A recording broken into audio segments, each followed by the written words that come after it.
ఒక స్టూడెంట్ కంటిన్యూస్గా ఉండాలి అంటే ఏది బాగా మోటివేట్గా వాళ్ళు ముందుకెళ్ళాలి అంటారు? మెయిన్ మనలో మనకు నమ్మకం ఉండాలి. మనం ఇది సాధించగలము, మనం ఇది చేయగలము, మనం ఇది ఏదైనా ఒకసారి ఓడిపోవచ్చు, 2 సార్లు ఓడిపోవచ్చు, 10 సార్లు అయినా ఓడిపోవచ్చు. 11వ ఆ ఓటమి నుంచి మన విజయం స్టార్ట్ అయిద్దని మనం తెలుసుకోవాలి. నాకు బ్యాడ్ లక్ నడుస్తుంది, నేను ఇలానే చాలాసార్లు అనుకున్నాను. నాకు ఇంకా రాదు, నాకు గవర్నమెంట్ జాబ్ చేసే యోగం. ఎంతవరకు మీకు శ్రీధర్ సీసీ యాడ్ ఆన్ అయింది మీ జాబ్ కొట్టడానికి? శ్రీధర్ సార్ వస్తున్నారంటే చాలు మాకు భయం వేసేది. దీనికి ఇలా కూడా లాజిక్ చెప్పొచ్చా, ఇలా కూడా ఒక మ్యాథ్స్ ప్రాబ్లమ్ సాల్వ్ చేయొచ్చా అని చెప్పేవాళ్ళు.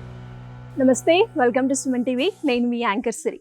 శ్రీధర్ సీసీ విద్యార్థి గారా ఉద్యోగ బయటికెళ్ళు అన్న ట్యాగ్ లైన్ని 100% రుజువు చేస్తుంది అని చెప్పడంలో ఎలాంటి డౌట్ అయితే లేదు.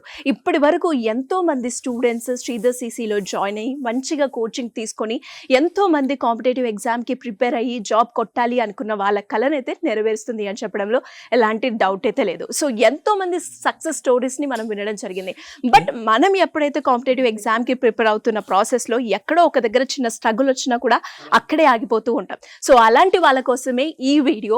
ఎక్కడ ఎన్ని స్ట్రగుల్స్ వచ్చినా కూడా ఆగకుండా తన జర్నీని కంటిన్యూ చేసి సక్సెస్ అయిన శివ గారి దగ్గరికి అయితే మనం రావడం జరిగింది. విజయవాడ దగ్గరలో ఉన్న కర్కాట ప్రాంతంలో ఇక్కడ ఉన్నాను నేను. సో ఒక్కసారి శివ గారి దగ్గరికి వెళ్ళి ఆ సక్సెస్ అవ్వడానికి ఆయన ఫేస్ చేసిన ఆ స్ట్రగుల్స్ ఏంటి, ఎలా మొదలు పెట్టారు, ఎక్కడ ఆగారు, ఎక్కడి నుంచి మళ్ళీ స్టార్ట్ చేశారు, ఇవన్నీ కూడా ఈ వీడియోలో మనం తెలుసుకునే ప్రయత్నం చేద్దాం. నాతో పాటు వచ్చేసేయండి. హలో అండి శివ గారు. నమస్తే అండ్ కంగ్రాచులేషన్స్, గవర్నమెంట్ జాబ్ కొట్టేశారు. సో ఒక్కసారి మీ సక్సెస్ జర్నీని మాట్లాడుకుందామా? హలో అండి శివ గారు. నమస్తే అండి. సో శివ గారు, ఏ కాంపిటేటివ్ ఎగ్జామ్ కి మీరు రాయడం జరిగింది, ఎందులో మీరు క్వాలిఫై అయ్యారు? నేను RRB ALP qualify 2024. Congratulations first of all. So మరి ఒక గవర్నమెంట్ జాబ్ కొట్టడం అంటే మామూలు విషయం కాదు. సో వెనకాల మీరు పడ్డ స్ట్రగుల్స్ ఏంటి, గవర్నమెంట్ జాబ్ కొట్టాలి అన్న కళ ఎందుకు వచ్చింది మీకు? నాకు చిన్నప్పటి నుంచి కోరిక అండి గవర్నమెంట్ జాబ్ చేయాలని. సో నేను బీటెక్ చేసినప్పుడు కూడా నాకు సాఫ్ట్వేర్ జాబ్ వచ్చింది. సో నేను దానికి వెళ్ళలేదు. సో గవర్నమెంట్ జాబ్ కొట్టాలనే కోరికతోనే నేను దాన్ని వదిలేసుకొని ఇటువైపు వచ్చాను. సో ఫస్ట్లో చిన్న చిన్న జాబ్స్ చేసుకున్నా కానీ నేను సాటిస్ఫై అవ్వలేదండి. అప్పుడు శ్రీధర్ సీసీకి వెళ్ళి నేను కోచింగ్ తీసుకున్నాను 2017లో. అప్పుడు ఫస్ట్ మేజర్గా బ్యాంక్స్ జాబ్స్ రాసామండి.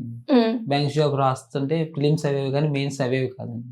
సో ఇంకా ప్రిపేర్ అవుతా అలా రాసినా కూడా మెయిన్స్ చాలా వరకు పోయింది. సో 2019లో ఆర్ఆర్బి ఏఎల్పి పడింది.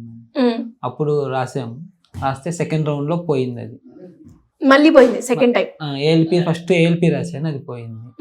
తర్వాత గ్రూప్ డి రాశాను. గ్రూప్ డి రాస్తే అది క్వాలిఫై అయ్యాను. క్వాలిఫై అయ్యి రన్నింగ్ మేజర్ వాటికి వెళ్తే అక్కడ రన్నింగ్లో పోయింది. కాలు బెనికి రన్నింగ్ చేయలేకపోయాను. 2 రౌండ్స్ వేసాను, మొత్తం 4 రౌండ్స్ వేయాలి. థర్డ్ రౌండ్లోనే పోయింది. సో ఇంకా ఇదంతా లేదు, ఇంకా అవ్వదు అనుకొని నేను వదిలేసుకున్నాను. సో ఆ టైంలోనే మా వైఫ్ కానీ మా పేరెంట్స్ కానీ అందరూ నన్ను ప్రోత్సహించారు. సో 1 year వరకు నేను తర్వాత ఏం పట్టుకోలేదు. మళ్ళీ 2023లో స్టార్ట్ చేశాను. సో 24లో మేజర్గా ALP, JEE, NTPC, banks job చేసుకుంటా నేను చిన్న జాబ్ చేస్తున్నాను మేడం. ఏపీ సెక్రటరియట్లో మున్సిపల్ డిపార్ట్మెంట్లో జాబ్ చేసుకుంటూ చదువుతున్నాను మేడం. సో నేను 19లోనే జాయిన్ అయిపోయాను. 2019లోనే ఏపీ సెక్రటరియట్లో మున్సిపల్ డిపార్ట్మెంట్లో డిఈఓగా జాయిన్ అయ్యాను. అప్పటి నుంచి జాబ్ చేసుకుంటానే ఒక పక్క ఇంకో పక్క ప్రిపేర్ అవుతాను కాంపిటేటివ్. ఆల్రెడీ అప్పటి వరకు మీకు మ్యారేజ్ అయిపోయిందా? 22లో మ్యారేజ్ అయింది. సో 19 నుంచి మామూలుగా నేను చదువుకుంటా ఇలా జాబ్ చేసుకుంటా చేస్తున్నాను. కానీ ఎప్పుడు అక్కడ చేస్తున్నప్పుడు కుదిరేది కాదు మేడం.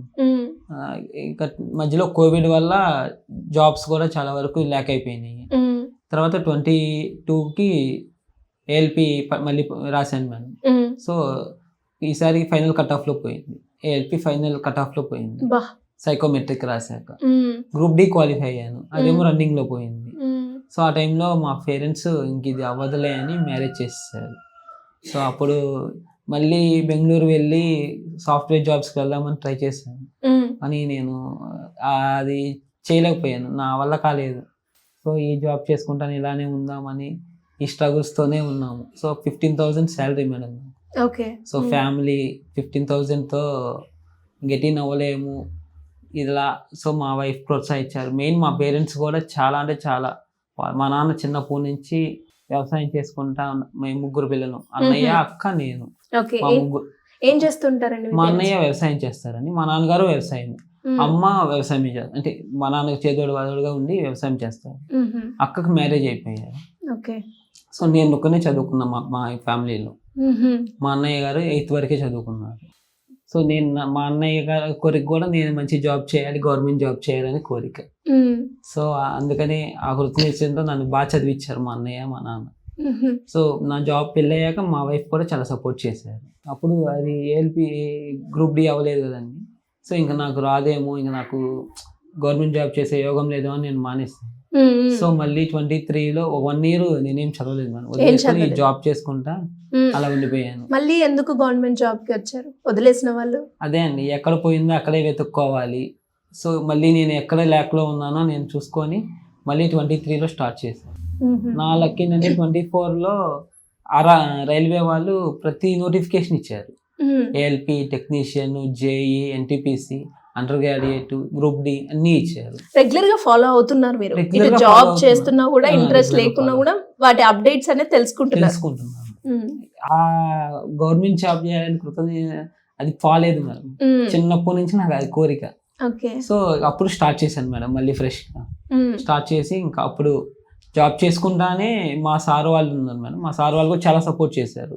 సో ఖాళీ టైంలో చదువుకో అమ్మా, తర్వాత నీకు ఏదైనా ఇబ్బంది ఉంటే అంటే ఎక్కడండి, ఇక్కడ జాబ్ చేసుకుంటానే మీరు ప్యారలల్ గా అటు ప్రిపేర్ అవుతూ ఉన్నారా? మరి ఆఫీస్ లో ఏమి మీకు డిస్టర్బెన్స్ క్రియేట్ అవ్వలేదా? లేదు మేడం, మా సార్ వాళ్ళు కూడా చాలా హెల్ప్ చేశారు ఆ విషయంలో. సో వాళ్ళు గవర్నమెంట్ జాబ్ హోల్డర్స్ కదండి, నన్ను కూడా అలా చూడాలని వాళ్ళు కోరుకున్నారు. సో వాళ్ళు హ్యాపీగా నాకు ఇప్పుడు సెలవు కావాలన్నా ఇచ్చారు. నేను మధ్యలో 6 months సెలవు పెట్టేసుకొని మా వైఫ్ వాళ్ళ అమ్మగారింటికి వెళ్ళిపోయారు. నేను బెంగళూరు వెళ్ళిపోయి అక్కడ చదువుకున్నాను నేను. 6 months మా ఫ్రెండ్ రూమ్ లో ఉండి చదువుకున్నాను. ఇక్కడ ఉంటే జాబ్ ఇది అవ్వట్లేదని. సో 6 months సెలవు పెట్టేసి మరి అక్కడికి ఫ్యామిలీకి దూరంగా చదువుకున్నాను. సో ఆ టైంలో మా వైఫ్ కూడా చాలా హెల్ప్ చేశారు. ఫైనల్ గా ఎప్పుడు వచ్చింది మీకు జాబ్? అక్టోబర్ ఫస్ట్ రిజల్ట్ వచ్చింది. సో ఎన్ని ఇయర్స్ అండి ఓవరాల్ గా? 2017లో స్టార్ట్ చేశారు. 8 years జర్నీ తర్వాత గవర్నమెంట్ జాబ్ వచ్చింది. వావ్, ఎలా అనిపించిందండి 8 years జర్నీలో ఫైనల్ గా ఏదైతే మీరు 8 years నుంచి మీ కళ, మీ పేరెంట్స్ కళ వచ్చేసింది అన్న ఫీలింగ్ ఉంటది కదా, అప్పుడు మీ ఫీలింగ్ ఏంటి? నిజం చెప్పండి. ఈ 8 years లో మనం పడిన స్ట్రగుల్ మొత్తం మర్చిపోయాను మేడం నేను. అంతేనా? అసలు మనం ఎంత స్ట్రగుల్ పడ్డామో అది ఆ డివి లిస్ట్ లో మన పేరు చూసినప్పుడు ఆ ఆనందం కానీ కళ్ళంపడి నీళ్ళే తక్కువ మేడం. అవి ఆనంద బాష్పాలు అనుకోవచ్చు, మన బాధ అనుకోవచ్చు, అన్నీ అనుకోవచ్చు. కానీ అది ఆ స్ట్రగుల్ అవన్నీ నేను మర్చిపోయాను అప్పటి వరకు. కానీ చాలా టెన్షన్ గా ఉంది. సికింద్రాబాద్ లాస్ట్ లో ఇచ్చారు. ఆ రోజు మార్నింగ్ 10కి స్టార్ట్ చేశారు. ఒక్కొక్క రిజల్ట్ వదులుతాం. సికింద్రాబాద్ 7కి ఇచ్చారు నైట్. సో ఆ 10 to 7 ఆ టెన్షన్ అవుతుందా అవదా ఇలానే లాస్ట్ టైం కూడా పోయింది. ఈసారి ఏం జరిగింది ఆ టెన్షన్ పడింది చూడండి మేడం, అసలు అది వర్ణరహితం. చాలా టెన్షన్ పడ్డాను. కానీ ఫైనల్ గా 7 o'clockకి ఎప్పుడైతే రిజల్ట్ చూసుకున్నానో ఆనందం వేరు మేడం. అది చెప్పలేము, తీర్చలేము దాన్ని. ఆ టైంలో ఎలా అయితే ఉందో అది అలా జరిగిపోయింది. So super. అంటే అది ఆ మూమెంట్, ఆ లైన్ చూడగానే కష్టాలన్నీ మీ అన్ని హ్యాపీనెస్ గా మారాయి అన్నది. మీ పేరెంట్స్ ఫీలింగ్ ఎలా ఉంది? ఎస్పెషల్లీ మీ వైఫ్ కూడా ఇక్కడే ఉంది కాబట్టి అడుగుదాం. మీకేమనిపించిందండి నాకు జాబ్ వచ్చింది అని మీ ఆయన చెప్పగానే మీ ఇన్నర్ ఫీలింగ్ ఏంటి? చాలా హ్యాపీగా అనిపించింది. అసలుకు ఎంత బాధలు అనుభవించామో మాకే తెలుసు, ఎవరికి తెలియదు అవన్నీ. అంటే ఏ రకంగా? తను మమ్మల్ని వదిలేసి బెంగళూరు వెళ్ళిపోయారు. బాబుని తీసుకొని నేను మా మమ్మీ దగ్గర ఉన్నాను. ఆ టైంలో బాబుకి మమ్మీ ఎంత అవసరం, డాడీ కూడా అంతే అవసరం. ఆ బాధ పోనీలే, మా అబ్బాయికి తెలియదు, అవి చిన్నపిల్లాడు కాబట్టి డాడీ గురించి తెలీదు. ఆ పడ్డ కష్టం అంతా ఆ రోజు అసలుకి మర్చిపోయాం మేము. ఇంత హ్యాపీగా ఉన్నారో తన రిజల్ట్ వచ్చిన రోజు, నేనే అంత హ్యాపీగా ఉన్నాను అసలుకి. పోనీలే, మేము పడ్డ కష్టానికి దేవుడు తగిన ఫలితం ఇచ్చాడు అనిపించింది. సక్సెస్ ఎవరికి ఊరికే రాదు, అది ఊరికే వస్తే సక్సెస్ అవ్వదు. తను 8 ఏళ్ల కష్టం మాకు చాలా హ్యాపీగా అనిపించింది. మీరు ఎలా సపోర్ట్ చేశారు మీ హస్బెండ్కి చదివే ప్రాసెస్లో? నేను అసలు డిస్టర్బ్ చేసేదాన్ని కాదు తన్ని. తను ఇంకా నేను ఇంటికి వస్తే ఆ పనులు ఈ పనులు ఉంటాయేమో అని ఆఫీస్లోనే చదువుకునేవాళ్ళు. 9 వరకు, 9:30, 10 వరకు ఉండేవాళ్ళు ఆఫీస్లోనే. ఆఫీస్లోనే ఉండేవాళ్ళు. నేను కాల్స్ కూడా చేసేదాన్ని కాదు తనకి. తనే వస్తారులే అని కూర్చొని ఎదురు చూస్తూ ఉండేదాన్ని.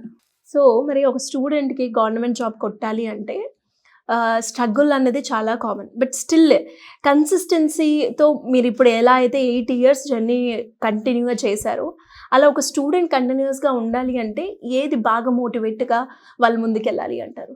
మెయిన్ మనలో మనకు నమ్మకం ఉండాలి. మనం ఇది సాధించగలము, మనం ఇది చేయగలము, మనం ఇది ఏదైనా ఒకసారి ఓడిపోవచ్చు, 2 సార్లు ఓడిపోవచ్చు, 10 సార్లు అయినా ఓడిపోవచ్చు, 11వ ఆ ఓటమి నుంచే మన విజయం స్టార్ట్ అయిద్దని మనం తెలుసుకోవాలి. నమ్మకం దానికి మన చుట్టూ మన సరౌండింగ్స్ కానీ ఎవరైనా కానీ మన హెల్ప్ కూడా కావాలి. సో మా పేరెంట్స్ కానీ మా వైఫ్ కానీ ఆ సపోర్ట్ నాకు ఇచ్చారు, అందువల్ల సాధించగలిగాను. మీ వైఫ్ మాత్రం మిమ్మల్ని ఎలా డిస్టర్బ్ చేయకుండా మీరు ఎప్పుడు వచ్చినా యాక్సెప్ట్ చేసింది. అలాగే మీ పేరెంట్స్ ఏ రకంగా సపోర్ట్ చేశారు మీకు? Same madam.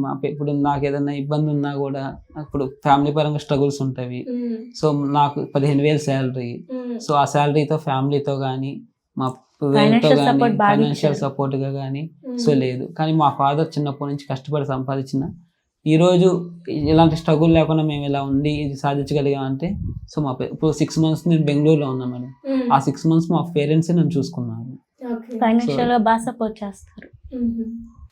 అండ్ అలాగే చాలా మంది స్టూడెంట్స్ కూడా మీరు అన్నట్టుగానే మీరు ఆల్మోస్ట్ 3 to 4 సార్లు వెనకకి అడిగే ఛాన్సెస్ అయితే ఉన్నాయి. అంటే ఇప్పుడు నాకు ఒక 0.5లో ఎస్పెషల్లీ ఇందులో కట్ ఆఫ్ మార్క్ కావచ్చు, లేదంటే 0.5 డిఫరెన్సే మనకి ఎక్కువగా చూస్తూ ఉంటాం. అది వచ్చిందంటే క్వాలిఫై అవుతాం, అది రాలేదు అంటే గెట్ బ్యాక్ అవుతాం, అంటే వెనకకి వెళ్ళిపోతూ ఉంటాం. ఇలాంటి మూమెంట్స్ వచ్చినప్పుడు అంటే మీరు ఆల్రెడీ ఫేస్ చేశారు కాబట్టి ఒక స్టూడెంట్ ఎలా హ్యాండిల్ చేయాలంటారు ఆ సిచ్యువేషన్ని? అదే మేడం, ఎలా ఉంటుందంటే అసలు మనం జస్ట్ క్వాలిఫై అవ్వకపోతే ఏ బాధ ఉండదు. కానీ ఒక 1/2 మార్క్తోనో, ఒక 1 మార్క్తోనో, 0.1 మార్క్, మెయిన్ రైల్వేలో బ్యాంక్స్లో మనం చూసేది అంటే 0.1, 0.2తో పోతూ ఉంటుంది. సో ఆ టైంలో ఎలా అనిపిస్తుంది, ఏంటి 0.2తోనే పోతుంది, 0.1తోనే పోతుంది, ఎందుకు ఇలా జరుగుతుంది, నాకే ఎందుకు ఇలా జరుగుతుంది, ఏమో నాకు అదృష్టం లేదేమో, నాకు బ్యాడ్ లక్ నడుస్తుందేమో. నేను ఇలానే చాలాసార్లు అనుకున్నాను మేడం, నాకు ఇంకా రాదు, నాకు గవర్నమెంట్ జాబ్ చేసే యోగం లేదు. ఇలానే నేను చాలాసార్లు బాధపడ్డ విషయాలు చాలా ఉన్నవి. కానీ ఎక్కడో ఎందుకు ఇంకో ప్రయత్నం చేయకూడదు, ఎందుకు ఇంకోసారి ట్రై చేయకూడదు. సో మనకు ఆల్రెడీ తెలిసిందే కదా. సో నేను Group 2 కూడా రాశాను మేడం. Group 2 ప్రిలిమ్స్ క్వాలిఫై అయ్యాను, మెయిన్స్ పోయింది. సో ఏది దొరికితే ఇది గవర్నమెంట్ జాబ్ అయితే చాలు, అది రాయాలి. ఏదొచ్చినా పర్లేదు, ముందు ఒకటి వస్తే దాని నుంచి మనకి ఇంకా చాలా నేర్చుకోవచ్చు, చాలా చదువుకోవచ్చు, చాలా చేయొచ్చు అనేది నా నమ్మకం. So finally after 8 years I have made it. So మరి ఎలా అంటే శ్రీధర్ సిసిలో జాయిన్ అయిన తర్వాత అక్కడున్న టీచింగ్ విధానం కావచ్చు, చెప్పే సార్స్ కావచ్చు, ఎలా ఉంది, ఎలా అనిపించింది మీకు? ఎంతవరకు మీకు శ్రీధర్ సిసి యాడ్ ఆన్ అయింది మీ జాబ్ కొట్టడానికి? అంటే నేను వాస్తవంగా 2017లో కోచింగ్ తీసుకున్నాను. స్టిల్ ఈ రోజుకి నేను అది చేయగలుగుతున్నాను అంటే ఆ రోజు వాళ్ళు నేర్పిన షార్ట్ కట్స్ కానివ్వండి, వాళ్ళ వే ఆఫ్ థింకింగ్, వాళ్ళు చెప్పిన విధానం గురించి కానివ్వండి, ఆ రోజు వాళ్ళు చెప్పిందే ఈ రోజుకి నేను ఫాలో అవుతున్నాను. సో ఇన్ని ఇయర్స్ నేను ఫాలో అవుతున్నానంటే వాళ్ళు నాకు ఎంతగా చెప్పారనేది మీరు అర్థం చేసుకోవచ్చు. సో శ్రీధర్ సార్ అయితే సెకండ్స్లో కట్ ఆఫ్స్ ఎలా చేయాలో, సెకండ్స్లో ఆన్సర్స్ ఎలా చెప్పాలో చెప్పేవాళ్ళు. శ్రీధర్ సార్ వస్తున్నారంటే చాలు మాకు భయం వేసేది ముందు, దీనికి ఇలా కూడా లాజిక్ చెప్పొచ్చా, ఇలా కూడా ఒక మ్యాథ్స్ ప్రాబ్లమ్ సాల్వ్ చేయొచ్చా అని చెప్పేవాళ్ళు. విసు సార్ అని ఉన్నారు, ఇంగ్లీష్ చెప్పేవాళ్ళు. మా అప్పుడు సార్ కూడా బాగా చెప్పేవాళ్ళు. సుప్రభాతం అని చెప్పి ఇంగ్లీష్లో కొంచెం, నేను ఇంగ్లీష్ చాలా డల్ మ్యాన్, నేను ఫస్ట్ నుంచి తెలుగు మీడియంలో చదువుకున్నాను. సో సార్ చెప్పాకే కొంత నేను ఇంగ్లీష్ ఇలా రాయాలి, ఇలా చేయాలి సో నేను నేర్చుకోగలిగాను. సో రీజనింగ్ కానీ అవి కానీ చాలా బాగా చెప్పారు. సో వాళ్ళు ఆ రోజు వేసిన ఫౌండేషన్ ఈ రోజు నాకు ఒక మెట్లా నిలబడింది. అంటే షార్ట్ కట్స్ అలాగే main Sridhar sir short cuts అంటే అది ఇంకా మీరు ఇండియాలో ఎక్కడ తిరిగిందో దొరకవు. మీరు ఎలా ప్రిపేర్ అయ్యేవాళ్ళు కాంపిటేటివ్ ఎగ్జామ్కి? నేను ఆ టైంలో అక్కడే పొద్దున్న 10కి వెళ్ళేవాను మేడం, సాయంత్రం 6 వరకు అక్కడే ఉండేవాడిని. సో 10 to 1 o'clock వరకు క్లాసెస్ చెప్పేవాళ్ళు. ఆఫ్టర్ దట్ నేను వెళ్ళి ఎగ్జామ్ రాసుకొని దాన్ని ప్రిపేర్ అవి మళ్ళీ సాయంత్రం 6కి ఎక్స్ప్లెనేషన్ స్టార్ట్ అవుతుంది. ఎక్స్ప్లెనేషన్ నైట్ 9కి వచ్చేవాడిని ఇంటికి. సో నేను మా ఫ్రెండ్ ఇద్దరం కలిసి జాయిన్ అయ్యాము. మా ఫ్రెండ్కి ఏఎల్పి వచ్చింది. సో దాంతోపాటు వేరే ప్రైవేట్ జాబ్ వస్తే ఆ ప్రైవేట్ జాబ్కి వెళ్ళిపోయారు. అంటే ఇప్పుడు ఒక్కసారి మీ ఫాదర్ యొక్క ఎమోషన్ కూడా తెలుసుకుందామా, ఎలా ఫీల్ అయ్యారు అన్నది ఒకసారి అడుగుదాం. నమస్తే అండి. నమస్తే. సో మరి ఎప్పుడైతే కొడుకు వచ్చి నాకు జాబ్ వచ్చింది, అది కూడా గవర్నమెంట్ జాబ్ అనగానే మీకు ఎలా అనిపించింది? మంచిదండి, సంతోషం అనిపించింది. సంతోషం అండి. మరి మీరు వ్యవసాయం చేసి చాలా కష్టపడి మీ కొడుకుని 10 ఏళ్ల కాడ నుంచి నేను పనులు చేసి మొత్తం బిడ్డలను బతికించుకొని మరి జాబ్ చేశాను, ఇల్లు కట్టుకున్నాను. ఓకే. అంటే మీకు ఏమనిపించింది? బాగుంది అనిపిస్తుంది. ఏముంటుంది, బాగుంది, మంచిగా మంచిగా అంటే మరి బుడిగారు రాలేదని నేనే ఎన్నో బాధలు పడుతున్నా. వాడికి మరి చదువుకున్నందుకు రాలేదని. సో మరి రాలేదు అని చెప్పినప్పుడు మీరు ఎలా పుష్ చేశారు మీ కొడుకుని? మరి అమ్మ ఏదో ఒకటి మరి చేసుకుంటా ఉండు, అదే వచ్చేది అని సహాయం చెప్తా ఉండ. అంతే, వచ్చేదాకా ట్రై చేయండి అని. అంతే అంతే వచ్చేదా ట్రైల్ చేయాలి కండి. మన బతుకు మనం చేయాలిగా, మన పని మనం చేస్తే దైవదేనో దేవుడిది. అది అంటే ఎలా సపోర్ట్ చేశారు మీ కొడుకుని? చదివి ఇచ్చాను బాగా. ఆ కొడుకు ఏమన్నా వ్యవసాయం, నేను ఇద్దరం కలిసి పొలం. ఎన్ని సంవత్సరాల నుంచి చేస్తున్నారు మీరు వ్యవసాయం? నాకు 70 వచ్చినాయి. 10 సంవత్సరాల కానీ చేస్తానే ఉన్నానండి. చేస్తానే ఉన్నారు. 67 చేశాను, 70. ఇప్పుడు 73 ఉంటాయి. సో మొత్తానికి అయితే మీరు సంతోషం కదా ఇప్పుడు? సంతోషంగా కదండి, ఏదైనా సంతోషంగా కదట్టు. అంటే ఇప్పుడు చాలా మంది కాంపిటేటివ్ ఎగ్జామ్కి ప్రిపేర్ అవుతూ ఉంటారు. అండ్ వాళ్ళు ఎక్కువగా అంటే మీరు చేసే మిస్టేక్స్ కూడా కొన్ని ఉంటాయి కదా, వాటిని ఎలా ఓవర్కమ్ చేస్తారు? వచ్చే స్టూడెంట్స్కి కూడా ఇక్కడిక్కడ చేస్తూ ఉంటారు, వాటిని చెక్ చేసుకోవాలి అన్న పాయింట్స్ కొన్ని ఉంటాయి. అవి ఏంటండి? ఫస్ట్ మనల్ని మనం నమ్ముకోవాలి. మన మీద మనకు నమ్మకం ఉండాలి. సో మనం వెళ్ళంగానే ఫస్ట్ అటెంప్టే మనకు జాబ్ రావాలి. కొంతమంది ఫస్ట్ అటెంప్టే సాధించగలచ్చు, కొంతమంది సెకండ్ అటెంప్టే రావచ్చు, కొంతమంది 10th అటెంప్ట్ కూడా రావచ్చు. ఫస్ట్ వాళ్ళలో ఉన్నదంటే వాళ్ళకి నమ్మకం ఉండాలి. సో నేను సాధించగలను. సో ఒకసారి మనం ఓడిపోవచ్చు, మనకు రాకపోవచ్చు, మనం ఓడిపోవచ్చు. ఓడిపోతే మనం ఎక్కడైతే మిస్టేక్స్ చేస్తున్నామో, ఎక్కడైతే మనం ఎక్కడుందో ఫస్ట్ ఆ పాయింట్ తీసుకొని ఆ సబ్జెక్ట్ మెయిన్గా తీసుకోవాలి. సో అలాగే main general awareness, general science అవి మనం ఎంత చదివినా కూడా ఇంకా చదవాల్సింది చాలా ఉంటుంది. సో వాటిల్లో మనం మెయిన్ థింక్ చేయాలి. సో వాటిలో శ్రీధర్ సిసి బాగా చెప్తారు. వాళ్ళు సండే ఎక్స్ట్రా క్లాసెస్ చెప్పుకొని జనరల్ అవేర్నెస్ కానీ సో అవి బాగా చెప్తారు. సో వాళ్ళు ప్రిపేర్ అయితే నేను వాళ్ళకి ప్రిపేర్ అయ్యాను కాబట్టి కొంచెం ఎట్లా ఒకట్లా గట్టిని అవ్వగలిగాను ఇన్ని సంవత్సరాల తర్వాత అయినా కూడా. సో మనకు సపోర్ట్గా మెయిన్ మన ఇన్స్టిట్యూట్లో మనకి ఏదైతే చెప్తారో ఏ రోజు చెప్పిందో ఆ రోజు ప్రిపేర్ అయ్యి ఏ రోజు మనం ఎగ్జామ్స్ రాసుకొని మెయిన్ ప్రాక్టీస్ కావాలి madam. Practice makes mans perfect అని ఎలా అంటారో మనం ఎప్పుడు మనం ప్రాక్టీస్ చేస్తూ ఉంటే అది ఎప్పటికైనా ఆ ప్రాక్టీస్ మనకి ఏదో టైంలో ఉపయోగపడుతుంది. సో నేను అలా రోజు ప్రాక్టీస్ నేను జాబ్ చేస్తున్నా కూడా 8కి ఆఫీస్కి వెళ్ళేవాడిని మేడం. 9:30 వరకు ఆఫీస్లోనే ఉండేవాడిని. So office time 10:30 to 5:30. So morning 2 hours, evening 2 hours. Morning exam రాస్తే ఈవినింగ్ ఆ ఎగ్జామ్ ఎలా రాశాను సో దాని రివ్యూ చూసుకొని సో వీడియో ఎక్స్ప్లెనేషన్స్ ఉంటాయి. సో నేను ఎలా చేస్తున్నాను, నా మిస్టేక్ ఎక్కడ జరిగింది అనేది రివ్యూ చేసుకొని నెక్స్ట్ టైం అది రిపీట్ అవ్వకుండా చూసుకునేవాడిని. సో నేను ఎవరికైనా చెప్పేది అదే, మనం మిస్టేక్స్ చేస్తాము, ఆ మిస్టేక్ మళ్ళీ రిపీట్ అవ్వకుండా చూసుకొని ఉంటే సక్సెస్ ఖచ్చితంగా మన దగ్గరికి వస్తుంది. అండ్ అలాగే ఎస్పెషల్లీ కాంపిటేటివ్ ఎగ్జామ్కి మనం ప్రిపేర్ అయ్యే ప్రాసెస్లో టైం అన్నది చాలా ఇంపార్టెంట్ కదా. సో ఆ టైంని ఎలా మేనేజ్ చేశారు మీరు ఎగ్జామ్ రాసే ప్రాసెస్లో? మెయిన్ ఏం లేదు మేడం, ఫస్ట్ మనం ఏం చేయాలంటే మనకు వచ్చింది మనం రాసేయాలి. సో 100 questions ఎవ్వరూ రాయలేము. సో ఫస్ట్ మనం మేజర్గా ఒక 45 to 50 ఈజీగా మనకు తెలిసిపోయినవి ఉంటుంది. మనం చదివామంటే ఖచ్చితంగా ఒక 50 questions ఈజీగా మనం పెట్టగలం. ఫస్ట్ మనకు వచ్చినవి 50 questions పెట్టేయాలి. పెట్టేశాక నెక్స్ట్ మళ్ళీ ఫస్ట్ నుంచి స్టార్ట్ చేయాలి. సో మనం కొంచెం చేయగలము, టైం టేకెన్ అని కొన్ని క్వశ్చన్స్ ఉంటాయి. సో అవి లాస్ట్లో పెట్టుకోవాలి. మధ్యలో టైమింగ్ ఏంటంటే మనకి ఏదైతే క్వశ్చన్ కొంచెం డౌట్గా ఉందో అవి ప్రిపరేషన్ చేసుకొని చేయాలి. సో 100కి 100 ఎవ్వరూ పెట్టకూడదు, ఎందుకంటే నెగిటివ్ మార్కింగ్ ఉంటుంది ప్రతి జాబ్కి. నేను కూడా స్టార్టింగ్లో ఏం చేశానంటే ఏమో ఇది రైట్ అయిద్దేమో, ఇది ఆప్షన్ రైట్ అయిద్దేమో అని అలా పెట్టేవాడిని. వాటి వల్ల చాలా జాబ్స్ పోయినాయి. నేను లేటెస్ట్గా తెలుసుకున్నది ఏంటంటే మనకి ఎన్ని క్వశ్చన్స్ వస్తే అన్నే పెట్టాలి. అప్పుడే మనకి ఖచ్చితంగా యాక్యురసీతో మార్క్స్ కూడా ఇంప్రూవ్మెంట్, నార్మలైజేషన్లో మార్క్స్ పెరుగుతాయి. మనకు రాదులే ఏదో ఒకటి రైట్ అయిద్దిలే అలా ఎప్పుడు అనుకోకూడదు. Accuracy main important madam. Time management అలానే చేయాలి.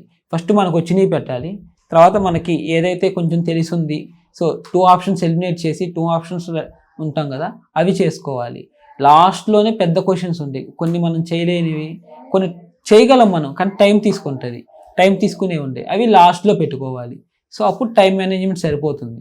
లేదు ఫస్ట్ నుంచి లాస్ట్ వరకు 1, 2 మొత్తం చేయాలనుకుంటే మనం 60 చేసేటప్పుడు మన టైం అయిపోతుంది. సో టైం మేనేజ్మెంట్ అలా నేనైతే అలా ప్రిపేర్ అయ్యాను. ఓకే. అండ్ ఫైనల్గా శ్రీధర్ సిసి గురించి ఒక 2 wordsలో డిస్క్రైబ్ చేయాలి అంటే ఏం చెప్తారు? ఏదైనా కోచింగ్ తీసుకుంటే ఖచ్చితంగా మనం మన అచీవ్మెంట్ మన జాబ్ గురించి మనం అచీవ్మెంట్ చేయొచ్చు. ఓకే. ఏదైతే వాళ్ళు అనుకొని వస్తారో ఆ కళ అనేది నెరవేరుతుంది అంటారు. వాళ్ళు చెప్తారు, మనం కూడా అలానే చదవాలి మేడం. మనం చదివి వాళ్ళ ఎఫర్ట్ 10% ఉంటే మన ఎఫర్ట్ 90% ఉండాలి. ఎందుకంటే వాళ్ళు మనం చెప్తాం, మనం ప్రాక్టీస్ చేయకపోతే ఏది రాదు. శ్రీధర్ సార్ షార్ట్ కట్స్ చెప్తారు, ఆ షార్ట్ కట్స్ మనం చూసినప్పుడు ఇంతేనా అనిపిస్తుంది, కానీ మనం ప్రాక్టీస్ చేసేటప్పుడు అది మనకి ప్రాక్టీస్ చేస్తేనే గుర్తుంటుంది. So number of time practice చేస్తేనే అది మనకు అలవాటు అవుతుంది.